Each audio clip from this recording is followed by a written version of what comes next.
El Ministerio de la Enseñanza y la Evangelización, Jesús Soberano Señor, presenta Palabra de Iluminación, con el Maestro de las Sagradas Escrituras, Dr. José Briceño.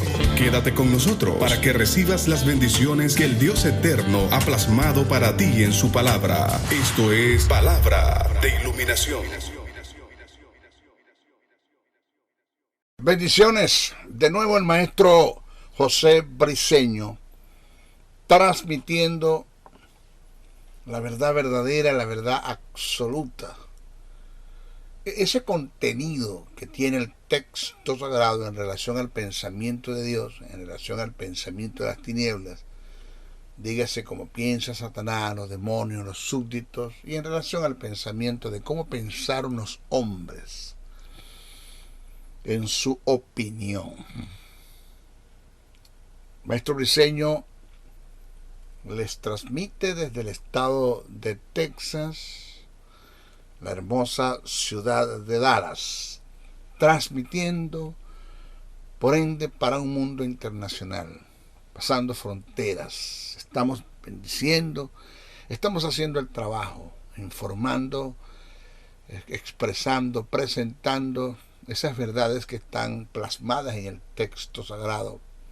Verdades que se me han sido iluminadas por el Espíritu de lo que está revelado, de lo que fue escrito por inspiración.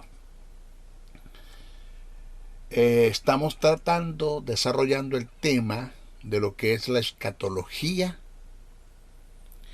y estamos tocando el tópico acerca de lo que es el traslado parcial. Este es nuestro cuarto estudio en relación a la escatología. Y estamos tocando lo que es el traslado parcial. Una de las escuelas, y estamos dando razones el por qué esta escuela se cae, no se sostiene teológicamente hablando, y que la podemos ver como descartada, la tenemos que descartar y verla como una falsa doctrina. El traslado parcial decía que esta escuela enseña y afirma que en el arrebatamiento de la iglesia habrá parte de ellas que se levantará y otras que se quedarán.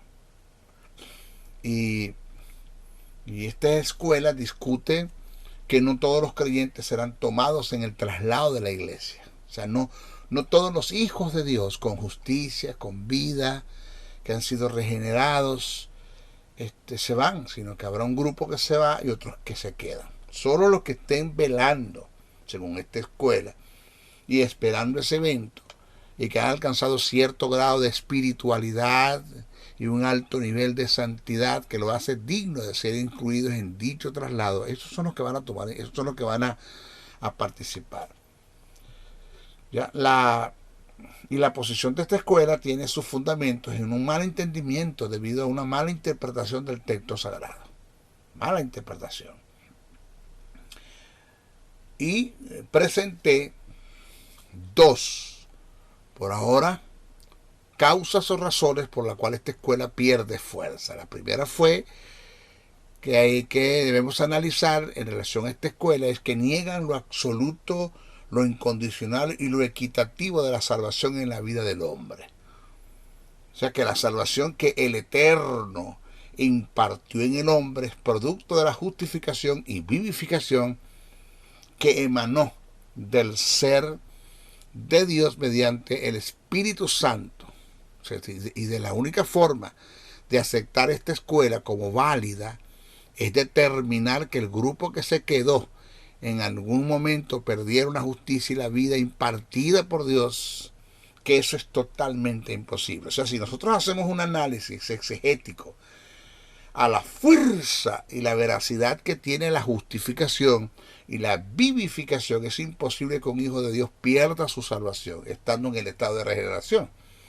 De modo que esto es totalmente imposible que esto suceda. La segunda razón es que niegan la consumación de la salvación del cuerpo de Cristo. Eso nosotros lo presentamos. La iglesia fue salva, está siendo salva y será salva. Es decir, en la iglesia se produjo un cambio en el espíritu, en el creyente, en el Hijo de Dios, que es una metaneuma. Se está produciendo una metanoia. Una metanoia es un cambio de mente que tiene que ver con el alma, para que haya una metabiot, cambio de vida. Pero se va a dar lo que llaman la metamorfosis, que es el cambio del cuerpo, la glorificación del cuerpo cuando Cristo venga. Allí se consuma la salvación por completo. No es posible, no cabe, no está en la razón de que un grupo del cuerpo de Cristo, de los hijos de Dios, de los regenerados, alcance la salvación absoluta, total y completa, y otro grupo no, porque se quedaron. Esto no es, o sea, esto es una grosería, esto es una falsa doctrina que se ve pero desde un avión a la tierra se ve eso no cuadra, no entra, eso no es totalmente imposible. Hoy vamos a presentar algunas otras causas y razones por las cuales esta escuela se cae totalmente, teológicamente hablando, en el mundo de la escatología. La tercera razón por la cual esta escuela pierde fuerzas es que niegan la unidad del cuerpo de Cristo. Presta atención, niegan la unidad del cuerpo de Cristo. O sea que el traslado parcial rompe con el principio de unidad desde el punto de vista posicional, quebrantando el sentido, la relación y las posiciones que le da Cristo a la iglesia en relación a Él. Para el conjunto de la deidad, tenemos que tomar en cuenta, somos. Óigase bien y preste atención, lo vuelvo a repetir. Esta escuela niega la unidad del cuerpo de Cristo. O sea que el traslado parcial rompe con el principio de unidad desde el punto de vista posicional, quebrantando el sentido, la relación y la posición que le da Cristo a la iglesia en relación a Él. ¿Qué usted quiere decir, maestro? Preste atención. Para el conjunto de la deidad, cuando hablamos del conjunto de la deidad, estamos hablando de Dios Padre, Dios Hijo y Dios Espíritu Santo. Repito, Dios Padre, Dios Hijo y Dios Espíritu Santo. Para el conjunto de la deidad, primero somos un cuerpo. Somos un cuerpo. Romanos, el apóstol Pablo en Romanos, el capítulo 12, verso 4 a 5, dice: porque de la manera que en un cuerpo tenemos muchos miembros, pero no todos los miembros tienen la misma función, así nosotros, siendo muchos, somos un cuerpo en Cristo, y todos miembros los unos de los otros. Si usted va a primera carta a Corintios, el capítulo 12, verso 12 al 13, estoy dando textos, pasajes para fundamentar esto en lo que está escrito en el texto sagrado, para llevar esto que estoy expresando, esta razón por la cual esta escuela se cae, llevarlo a la Biblia. O sea, si tú no me llevas a la Biblia las cosas, si no la metes por el filtro de la palabra y no aparece en el texto sagrado registrado lo que tú estás enseñando, tus experiencias, tus sueños, tus profecías, y para ustedes contar, todo eso se llama basura. Así, basura. El texto dice en primera carta a Corintios 12, el verso 12 al 13, dice: porque así como el cuerpo es uno y tiene muchos miembros, pero todos los miembros del cuerpo, siendo muchos, son un solo cuerpo, así también Cristo, porque por un solo espíritu fuimos todos bautizados en un cuerpo, sean judíos o griegos, sean esclavos o libres, y a todos se nos dio a beber de un mismo espíritu. Ese término beber tiene que ver con la morada del espíritu, beber de entrar en nosotros como templo, como su templo y como su morada. Primera carta a Corintios, el 12:27, dice: vosotros pues sois el cuerpo de Cristo y miembros cada uno en particular. Efesios, el capítulo 4, versos 3 al 4, dice: solícitos en guardar la unidad del espíritu en el vínculo de la paz, un cuerpo, dice el texto. Efesios 5:23 dice: porque el marido es cabeza de la mujer, así como Cristo es cabeza de la iglesia, la cual es su cuerpo. Colosenses, el capítulo 1, verso 18, dice: y Él es la cabeza del cuerpo, hablando de Jesús, que es la iglesia. Entonces, si el parte de la iglesia, cuando Cristo venga, se va y otras se quedan, entonces para el cielo va el cuerpo desmembrado, totalmente desmembrado. Se rompe el principio de unidad desde el punto de vista posicional. Eso es totalmente imposible que se dé. ¿Ah? Para el conjunto de la deidad somos un pueblo. Fíjese, un pueblo. Mas vosotros sois linaje escogido, real sacerdocio, nación santa, pueblo adquirido por Dios, según 1 de Pedro 2:9. Pero Apocalipsis, el capítulo 21, verso 3 dice: y oí una gran voz del cielo que decía: he aquí el tabernáculo de Dios con los hombres, y la morada de ellos, y ellos serán su pueblo. Yo lo estoy presentando a usted cómo nos ve el conjunto de la deidad en relación, desde el punto de vista posicional, que le da Cristo a la iglesia en relación a Él, como el Salvador, como la cabeza. Lo estoy presentando. El conjunto de la deidad nos ve como una iglesia, y yo también te digo, hablando Jesús a Pedro, eso está escrito en Mateo 16:18, y yo también te digo que tú eres Pedro, y sobre esta roca edificaré mi iglesia. En Efesios, el capítulo 5, verso 23, dice: porque el marido es cabeza de la mujer, así como Cristo es cabeza de la iglesia.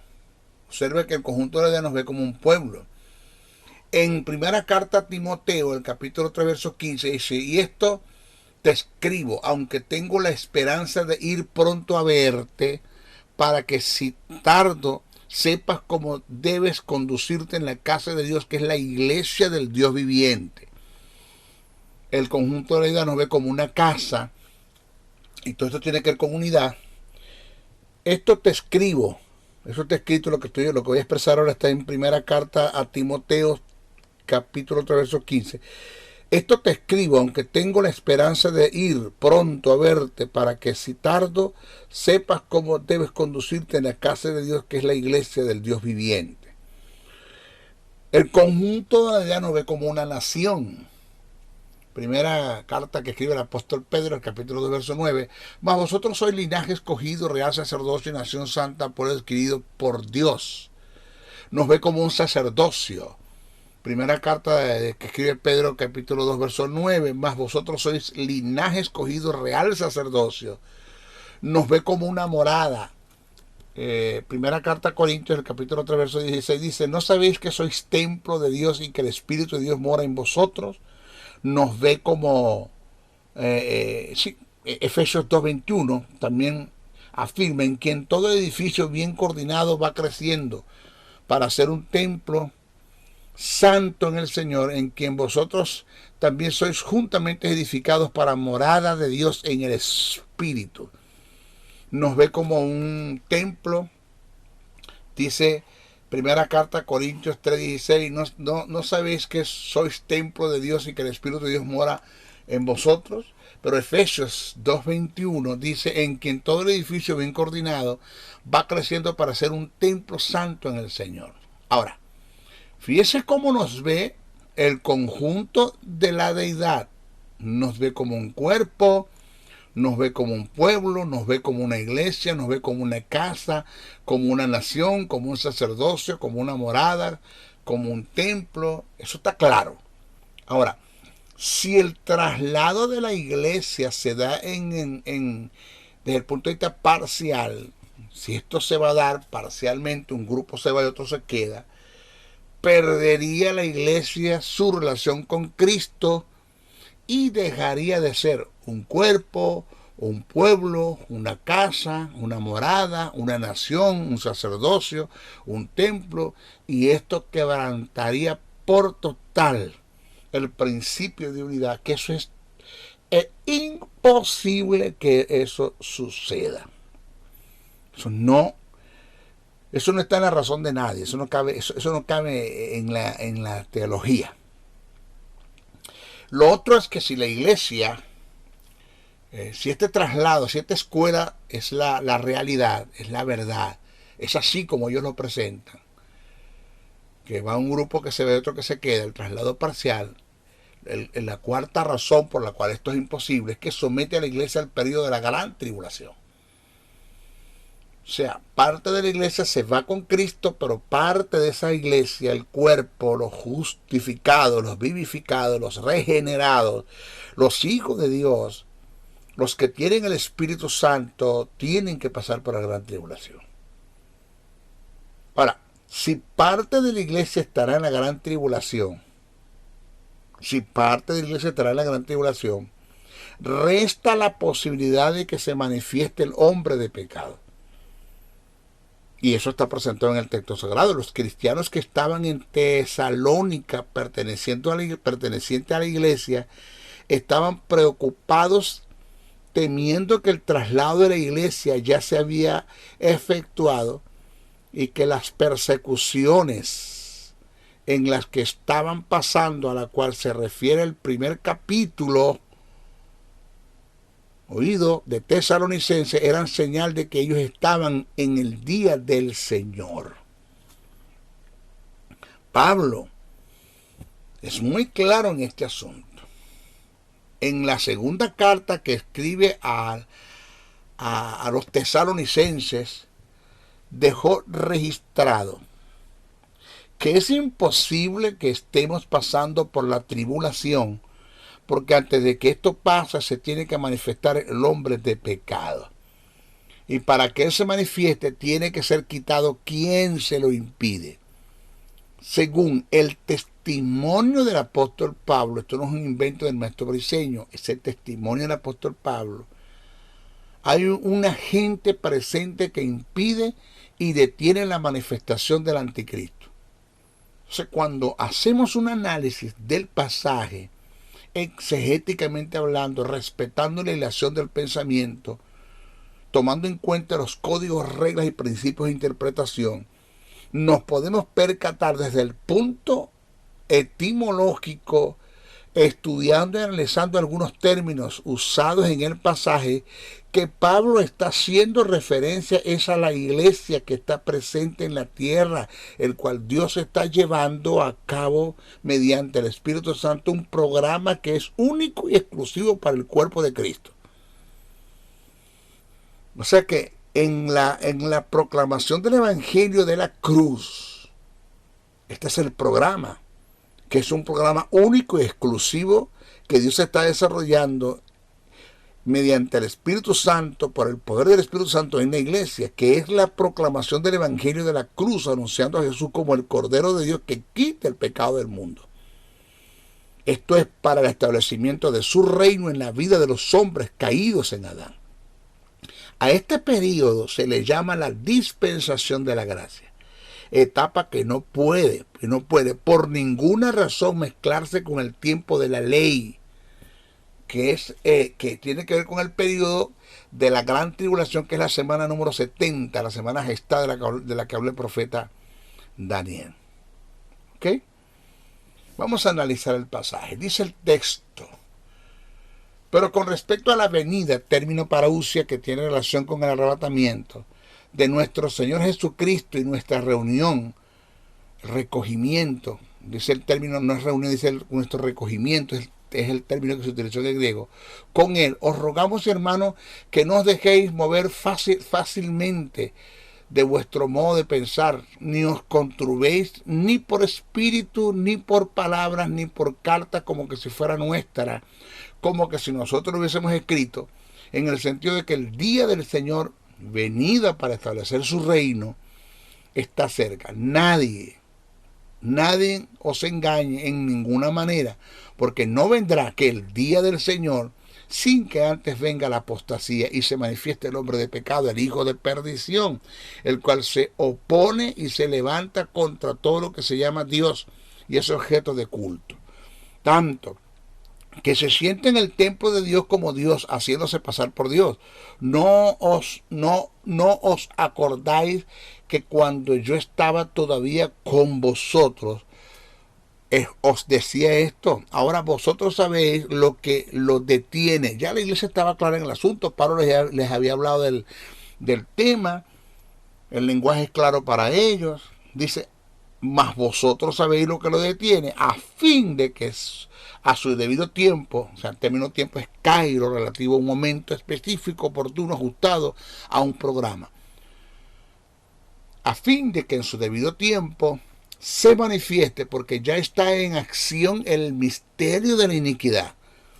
Solo que hay quien al presente lo detiene hasta que él a su vez se ha quitado de en medio, quien el que lo detiene, entonces se manifiesta aquel inicuo a quien el Señor matará con el espíritu de su boca y destruirá con el resplandor de su venida. Ahora, el término reunión que aparece en el pasaje es apisunagoge, que significa recogimiento, muy asociado al congregarnos relativo a una sinagoga,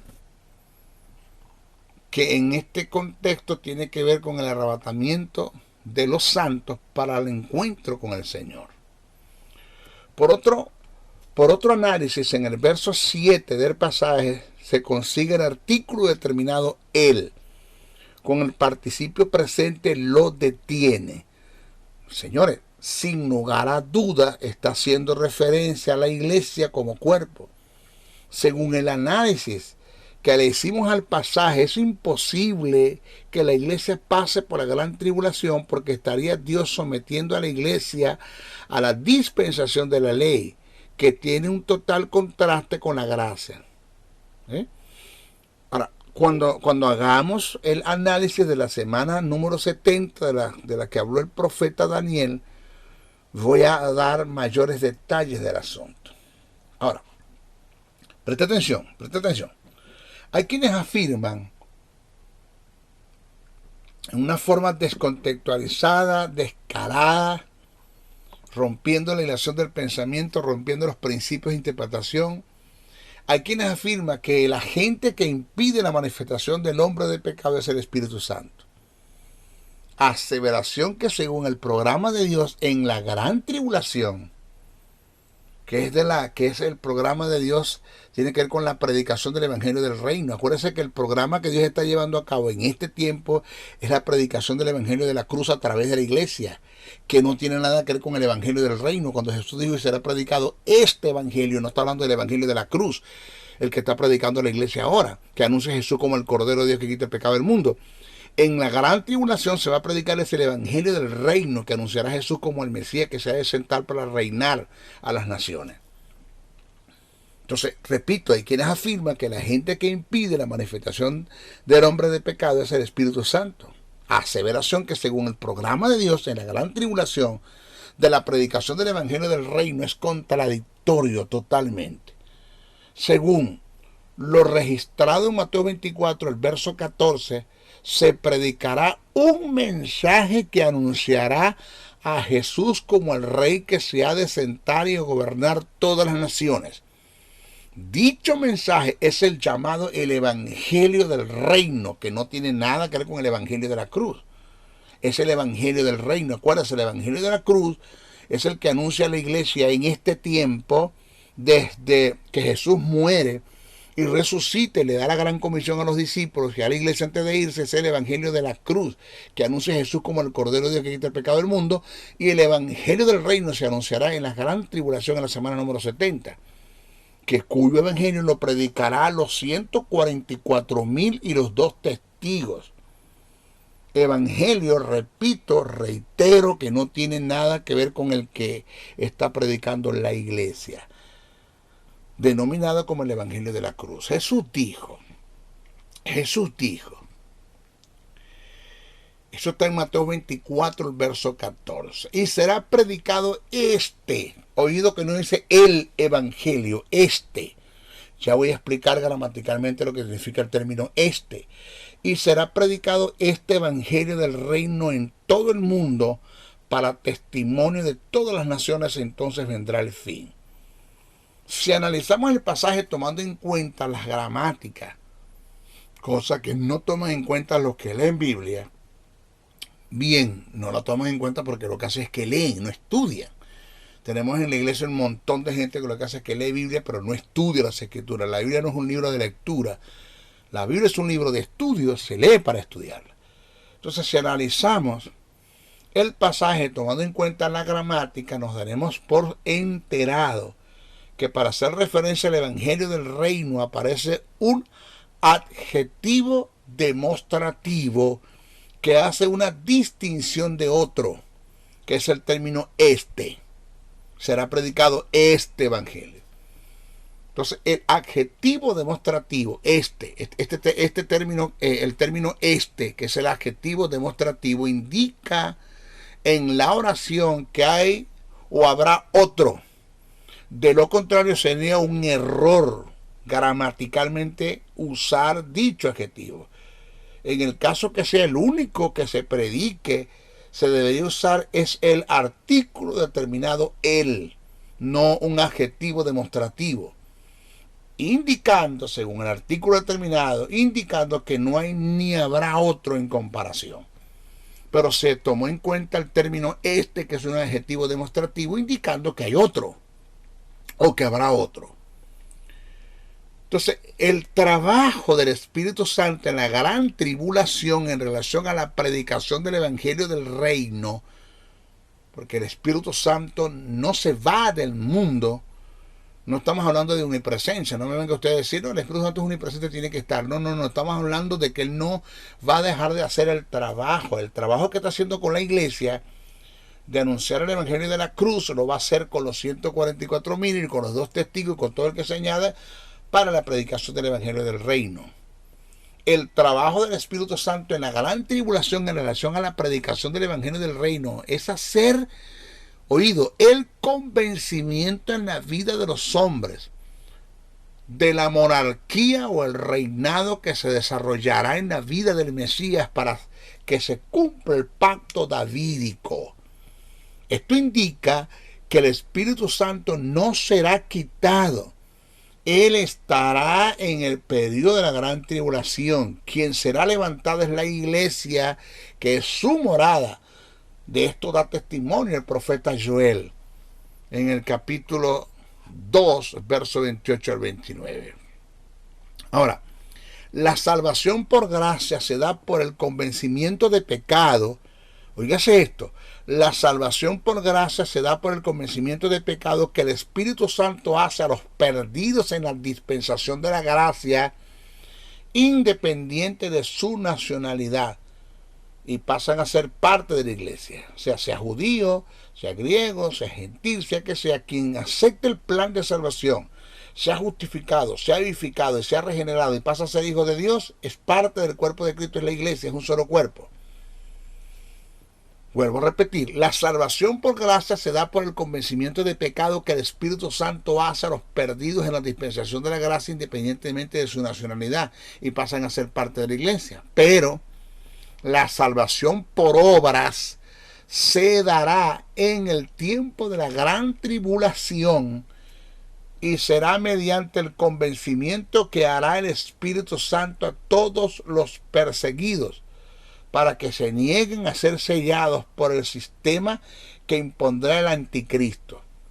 Que parte de esto, que se nieguen a ser sellados y se consigan con vidas en el retorno de Jesús para el establecimiento de su reino, será el remanente de Israel a quien Dios cumplirá su pacto que hiciera a sus antepasados, pacto abrahámico, el pacto mosaico, el pacto palestino, pacto davídico.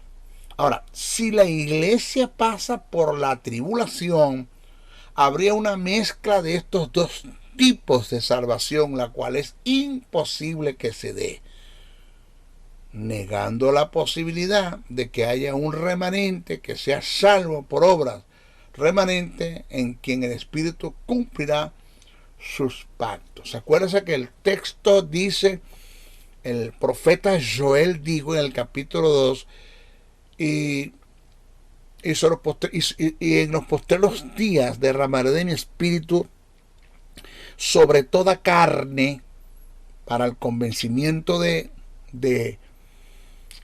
en relación a la condición en la que están mientras la gran tribulación, para que no se dejen sellar, para que acepten el evangelio del reino, y sobre mis siervos y mis siervas. El Espíritu Santo se va a derramar sobre este tipo de gentes para que acepten la predicación del Evangelio del Reino, y se va a derramar sobre mis siervos y mis siervas, que son los que van a predicar el Evangelio del Reino. Eso está allí bien claro. La quinta razón por la cual esta escuela pierde fuerza, cual el traslado parcial, es que no hay fundamentos bíblicos para apoyar dicha teoría o posición. No hay, miren, no hay fundamentos bíblicos. Por eso es que tú me lo pones en la Biblia. Todo lo que tú me vienes a decir, sea un sueño, sea una profecía, para usted de contar, pónmelo en la Biblia. Si pasa por la Biblia lo acepto. Si no, descártalo. Descártalo. Por eso a Martín Lutero le digo al clero: demuéstreme por las escrituras que yo estoy equivocado y me retractaré de lo que estoy diciendo o de lo que he expresado, que es la justificación por gracia.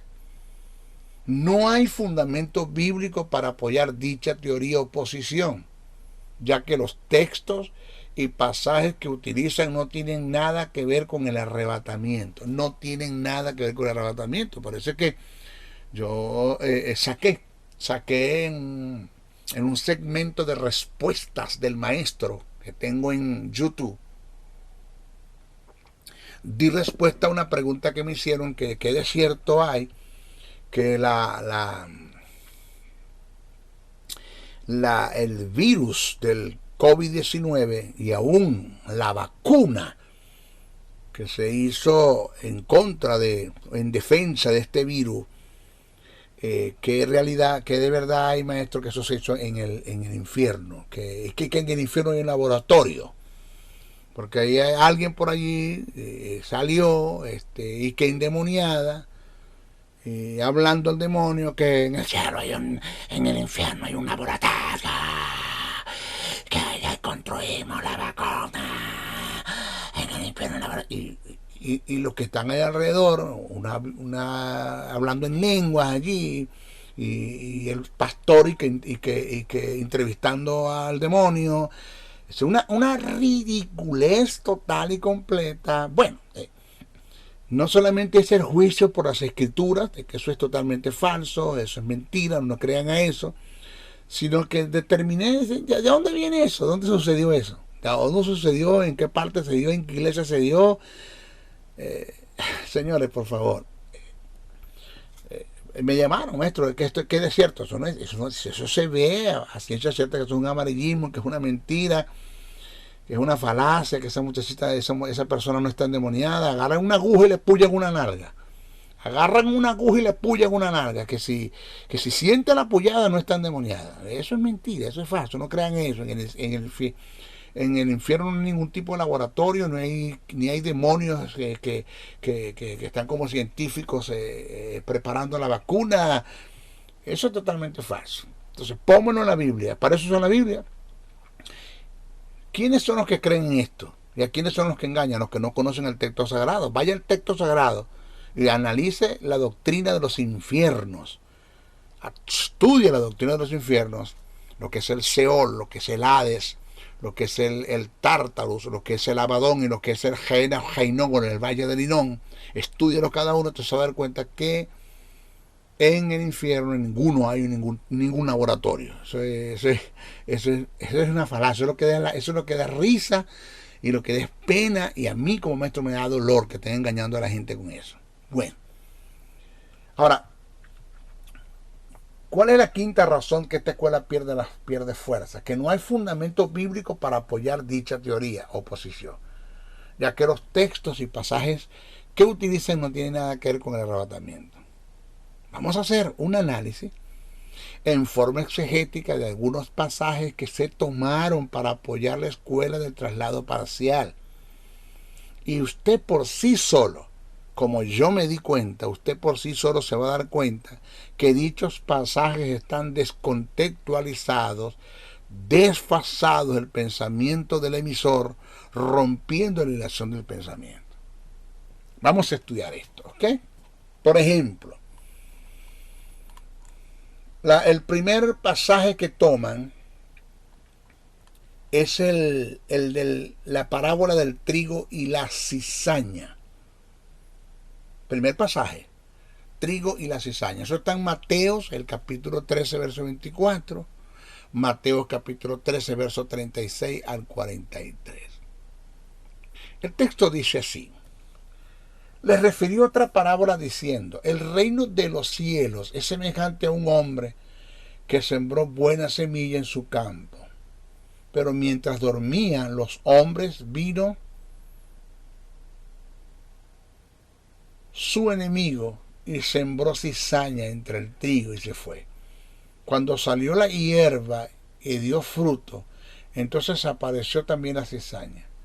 Vinieron entonces los siervos del padre de familia y dijeron, Señor, ¿no sembraste buena semilla en tu campo? ¿De dónde pues tienes cizaña? Él les dijo, un enemigo ha hecho esto. Y los siervos le dijeron, ¿quieres pues que vayamos y la arranquemos hablando de la cizaña? Él le dijo, no seas que al arrancar la cizaña arranquéis también con ellas el trigo. Dejad crecer juntamente lo uno y lo otro hasta la siega. El tiempo de la siega yo diré a los ángeles, recoged primero la cizaña y atadla en manojos para quemarla, pero recoged el trigo en mi granero. Eso está en Mateos, el capítulo 13, verso 24 al 30. Léalo. Vamos a analizar. Vamos a analizar algunos factores que están en la parábola para descartar que esta parábola no está haciendo referencia a la iglesia como muchos por tiempo la han enseñado. Por mucho tiempo, entonces, este pasaje se ha tomado para hacer referencia al arrebatamiento de la iglesia. Vamos a analizar. Porque repito, la gente leyó Biblia pero no estudió. Mire, en esta parábola se declara la selección que se hace entre buenos y malos. Acontecimiento que no se ajusta a la posición de la condición que tiene la iglesia. La parábola presenta dos clases de semilla. La buena, que es el trigo, que en este caso son los hijos del reino, y la mala, que es la cizaña. Señores, por lógico son los hijos del mal. Aplicando esto a la iglesia en relación al arrebatamiento de la iglesia, como muchos lo han hecho, la glorificación del cuerpo, no se ajusta a la verdad desde el punto de vista etimológico y escatológico, ya que en dicho acontecimiento, en el arrebatamiento, en la glorificación del cuerpo, no hay lugar para una selección entre buenos y malos, justos o injustos, como lo presenta la parábola. En el arrebatamiento o en la glorificación del cuerpo, solo se levantarán los hijos de Dios, el cuerpo de Cristo, la iglesia, los regenerados. Ahora, en la explicación que Jesús hace de la parábola, porque Jesús lanza la palabra y después la explica, pero hay quienes leyó Biblia y no toman en cuenta nada. O sea, la gente, hay una delincuencia total dentro de la iglesia. En la mayoría, señores, que tenemos el montón de gente leyendo Biblia de una forma descarada e irresponsablemente. Hay un alfabetismo dentro de la iglesia, un analfabetismo dentro de la iglesia. Hay un oscurantismo dentro de la iglesia. Hay una ignorancia dentro de la iglesia, falta de conocimiento, como usted no tiene una idea. Un analfabetismo porque la gente no sabe estudiar las escrituras.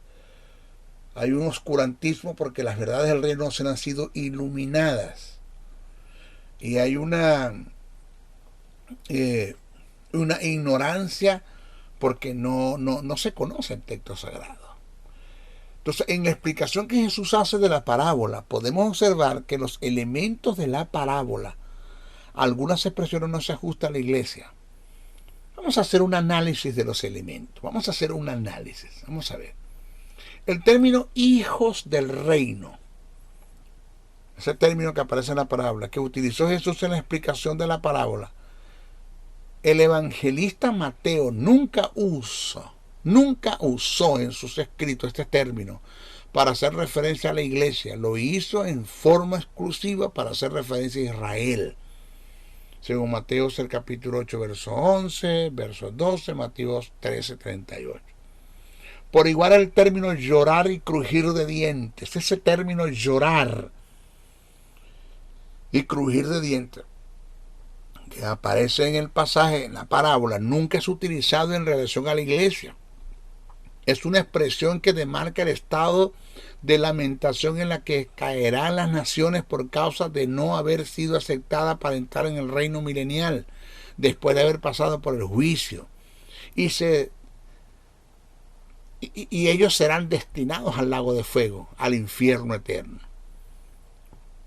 Reitero, dicha expresión, llorar y crujir de dientes, en el lenguaje bíblico, en la escatología, nunca es utilizado para referirse a la iglesia.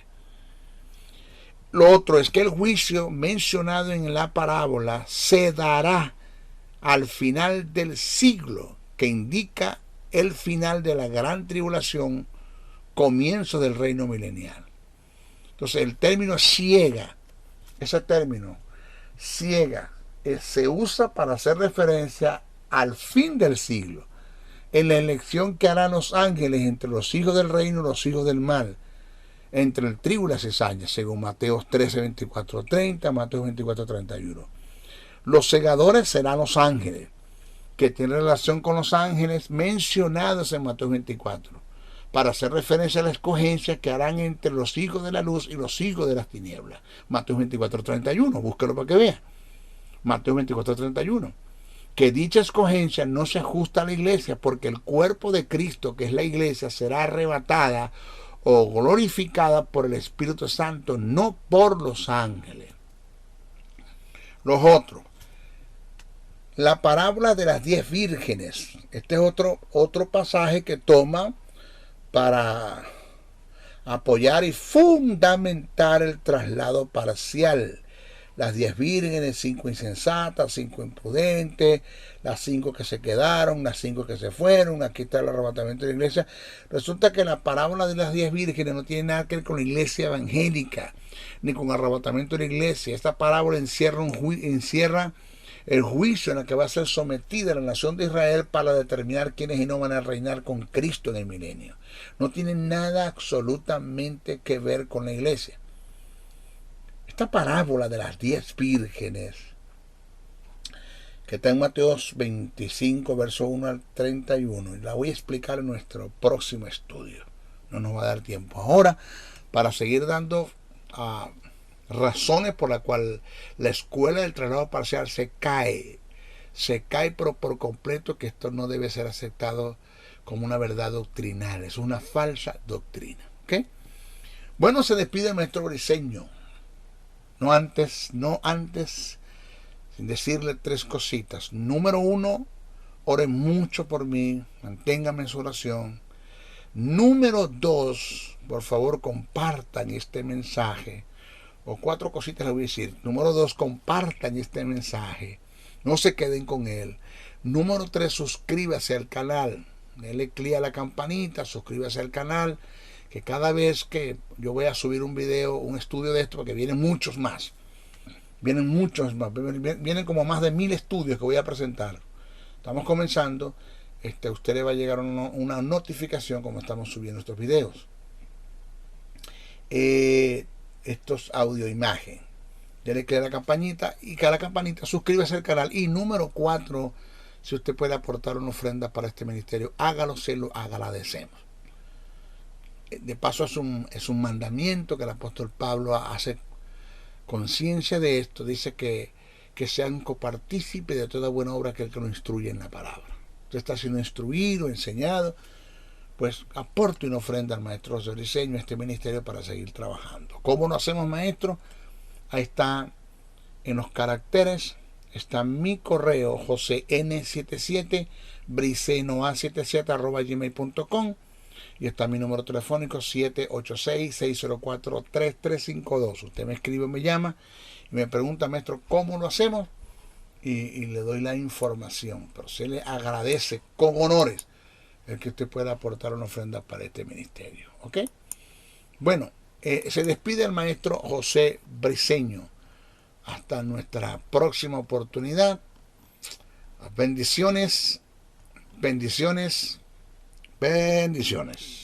El Ministerio de la Enseñanza y la Evangelización, Jesús Soberano Señor, presentó Palabra de Iluminación. Te invitamos a un nuevo espacio de corte similar por nuestros diferentes medios de comunicación. Contáctanos en los Estados Unidos al WhatsApp +01-786-604-3352 y a los correos josen77 brisenoa77 @gmail.com y a maestrojosebriceno.blogspot.com. Bendiciones.